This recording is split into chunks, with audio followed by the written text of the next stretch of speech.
But the bank is not going to open a business account without having a business certificate. Right. It is a little bit of a stretch at first. It's $500 there and $30 there, and some time to do that.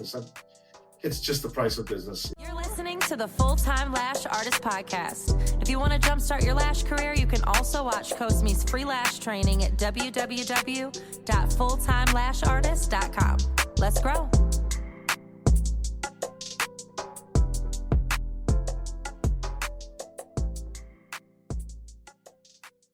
Again, I didn't know about the whole business certificate, and I opened a sole proprietorship.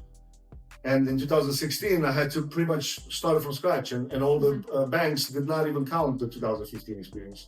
So my honest opinion is, the worst thing that can happen is after a year, you wouldn't lose $600 because you will make those money back.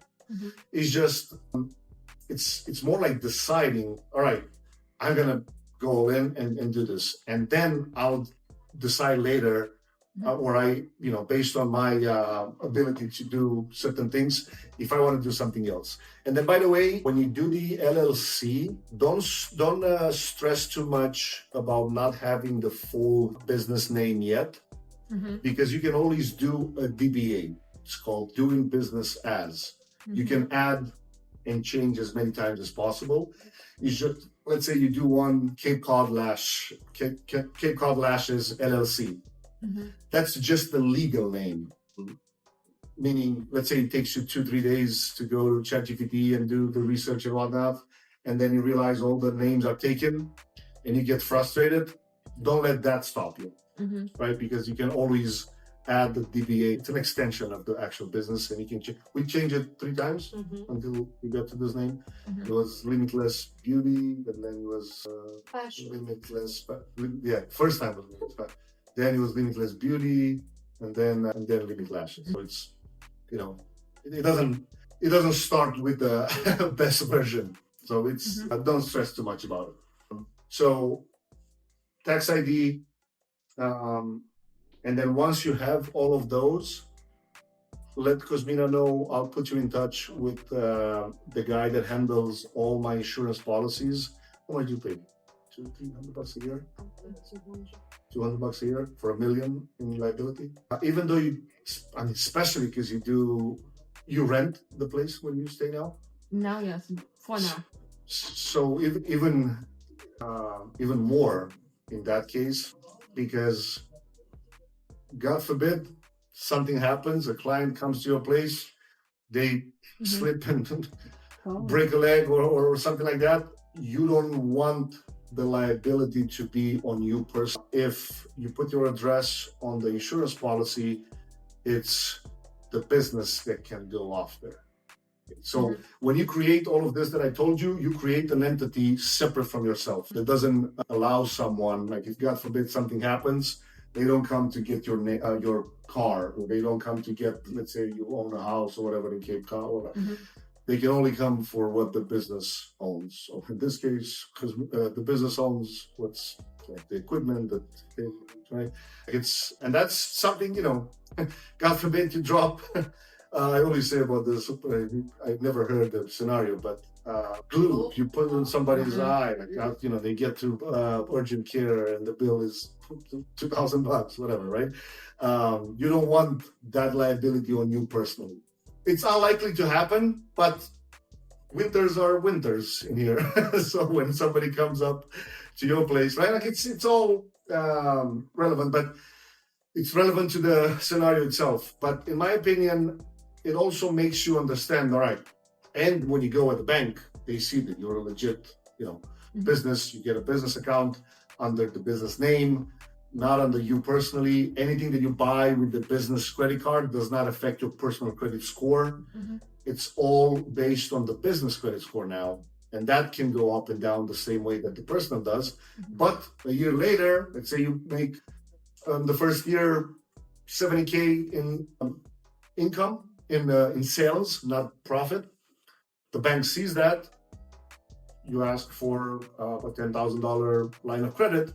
And now you have money when you want to rent this place, but you don't spend your personal credit or lines. you do it under the business, and it's a huge difference.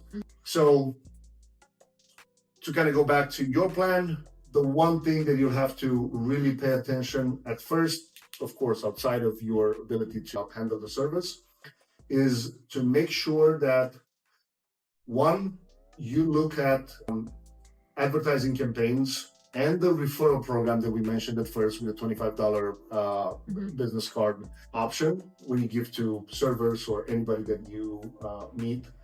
And so that would be one, because it's more like the lead generation, right? Customer acquisition plan. And then second is the conversion rate, to see what people, and then again, you do market research on that too. You call a couple places, see how they interact, see what questions they ask, because you're most likely going to have three different types of clients. One, they've never had lashes before, so you have to know how to talk to that person, because if they've never had lashes before and they call you, you have to explain them why it's a good idea because of time that you're going to save them and whatnot. Second is the person that had a bad experience with a lash tech. So now that person comes with a negative annotation on the whole thing. Now you have to change their opinion. And the best way to change it is, of course, reviews and ideally video testimonials. Some of the girls that will come at first asking for a video testimonial. And then third would be the person that didn't have a bad experience, but they just had their lash tech leave the state. Maybe they're got a bit sick or whatever. So they might come, once in a while with you. But it's still a valid type of clientele that you have to remember, that you still have to nurture them. And then the people that don't convert at first, don't be afraid to send them a text a couple days later and ask them, hey, by the way, you know that we have first weekend of the month offer for an additional $10 off.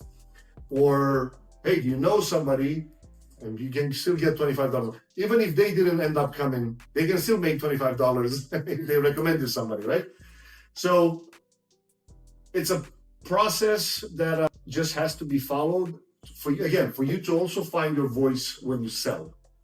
The most authentic and to not feel salesy at all is to have your content, the videos and the photos and the reviews, do most of the selling.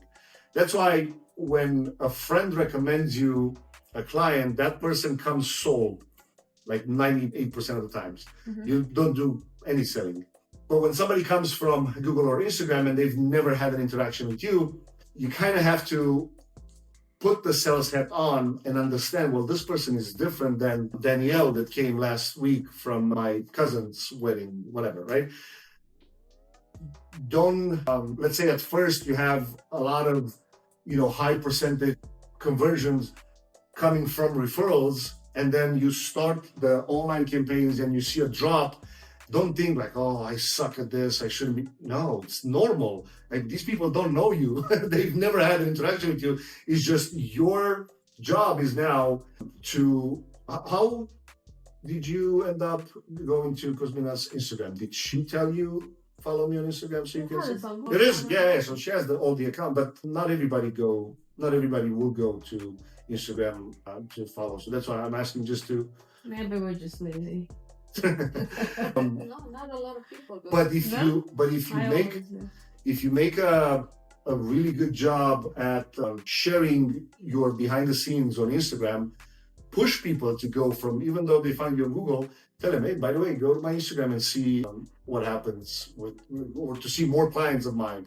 Some people just want to have reinforced the way that it's a good idea to come to you. It's a good choice that I come to your place, right? And then you see other people, and then that's how the video testimonials do a lot of the sales job for her, because it's one thing for you to talk good about yourself or your business in this case, but it's a whole different thing for someone else to say their experience. Because now, if you want something, you want to get certified and you want the diploma, seeing somebody else having it, now you see yourself in their shoes.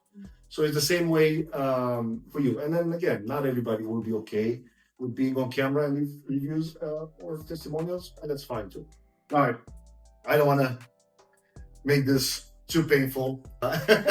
Any end of the session questions? No, good. I will start from those points you gave to me. So Feel free to reach out to any of us. I mean, if it's marketing related, feel free to DM me directly on Instagram or have questions. I always have, like, if you watch my page, you see a lot of the questions are actually coming from a lot of the end of the day sessions. Because there are questions that, I mean, at first we were not recording this, and I'm like, but there are a lot of questions that are actually really good. We should record these because. what do we ask you? What was the most common question you asked? When is the right time to raise my prices? When we talked about it. but that's typically the number one, and then it depends on what level every student is in terms of how, you know, some people, like in your case, you might have a lot of questions after you start. You know, after you start all of this, and then you're like, oh, how do I, like on Instagram, how do I do whatever?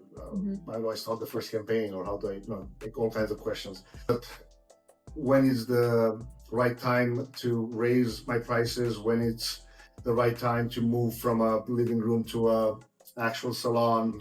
Which one is, if it's one platform only to run ads, which one that is? Questions about Facebook or Instagram?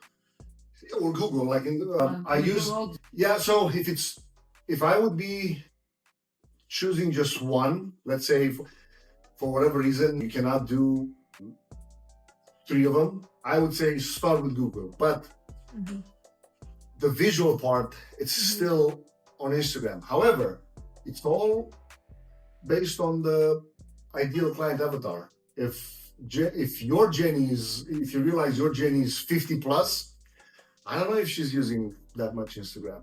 Maybe she's not. But it's just the idea. At first, all right, you start with one, let's say. But nowadays, like, you have to be, like, people have, if your competitors all have, or even if they don't, in order for you to acquire a lot more clients that, you know, might want to go to them, but they can find them on all these other platforms. And by the way, on Facebook, you don't even have to post, because it's, if you connect Instagram with Facebook page, and every time you post on Instagram, it's automatically shared to Facebook. So you don't do any extra work. And even when you, remember what I said at the beginning, start a Pinterest account, start the YouTube channel, even if you don't post, just to be able to have all the links with the same business name, because that will have an impact on how Google sees you, especially at first, because you have no history. Good? Thank you. I'm sure, I don't doubt that you'll do a great job. It's just don't, in my opinion, you shouldn't expect it to be easy. You should expect it to be simple to implement. But shouldn't, because if it would be easy, everybody would do it, right? Like it's just that simple to think about. If you got a passion for lashes, let me see it. It's time to level up.